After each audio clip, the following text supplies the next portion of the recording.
पेठरोडच्या रस्त्यांच्या काँक्रिटीकरणाचं काम सध्या सुरू आहे। मागील 1-2 वर्षांपासून प्रलंबित असलेल्या पेठरोडच्या या रस्त्यांचं काँक्रिटीकरण करण्याचं काम आता प्रत्यक्षात सुरू झालंय। प्रातिनिधिक स्वरूपात या कामाचा शुभारंभ रविवारी सकाळी करण्यात आला। काही तांत्रिक अडचणी आणि इतर काही बाबींमुळे या रस्त्याचे काँक्रिटीकरण होऊ शकले नाही।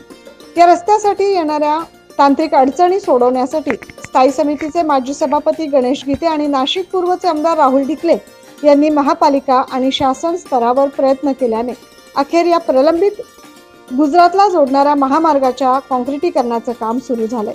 या भूमिपूजन प्रसंगी नाशिक पूर्व विधानसभेचे आमदार राहुल ढिकले, माजी महापौर रंजना भानसी, राष्ट्रीय स्वयंसेवक संघाचे सुधाकर नेवे, माजी स्थायी समिती सभापती संजय बागुल, प्रभागाच्या माजी सभापती सुनीता पिंगळे, माजी नगरसेवक दामोदर मानकर, युवा मोर्चा शहराध्यक्ष अमित घुगे, भाजप नेते उत्तमराव उगले, सुनील केदार, परफेक्ट कृषी बाजार समितीचे संचालक बापूसाहेब पिंगळे, ज्ञानेश्वर काकड, भारत पिंगळे, प्रमोद पालवे, वाळू काकड, अनिल गायकवाड, विकास दरगोडे, राजेश पिंगळे आदी मान्यवर उपस्थित होते।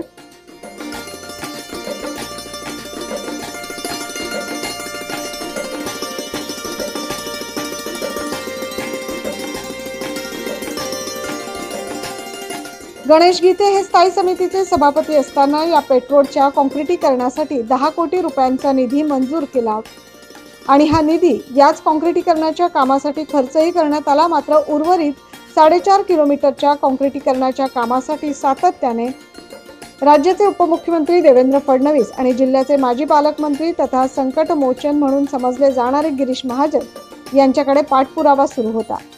सरकारच्या अधिवेशनात आमदार राहुल ढिकले यांनी या रस्त्यासाठी लक्षवेधी मांडली।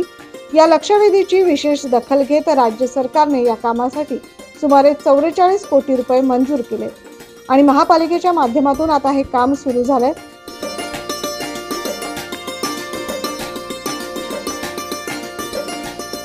नाशिक महानगरपालिकेच्या अंतर्गत येणाऱ्या प्रभाग क्रमांक 1 आणि प्रभाग क्रमांक 6 अशा 2 प्रभागांना विशेष म्हणजे गुजरात सारख्या राज्याकडे जाताना पेठ सारख्या आदिवासी भागाला जोडणारा या रस्त्याची अतिशय मोठी दुर्दशा होती। या रस्त्यावर वारंवार छोटे मोठे अपघात देखील होत होते। पावसाळ्यात तर या रस्त्यांवरून पायी चालणं देखील मोठं मुश्किलीचं होतं। मात्र हा रस्ता आता लवकरात लवकर काँक्रिटीकरण व्हावा यासाठी नाशिक महानगरपालिकेच्या स्तरावर राज्य शासनाकडे सातत्याने मागणी करण्यात आली आणि आज या रस्त्याच्या कामाचा शुभारंभ होत असल्यानं प्रभागातील नागरिकांसह वाहन चालकांनी समाधान व्यक्त केलं। 9 न्यूज महाराष्ट्रासाठी प्रतिनिधी प्रवीण काळबांडे।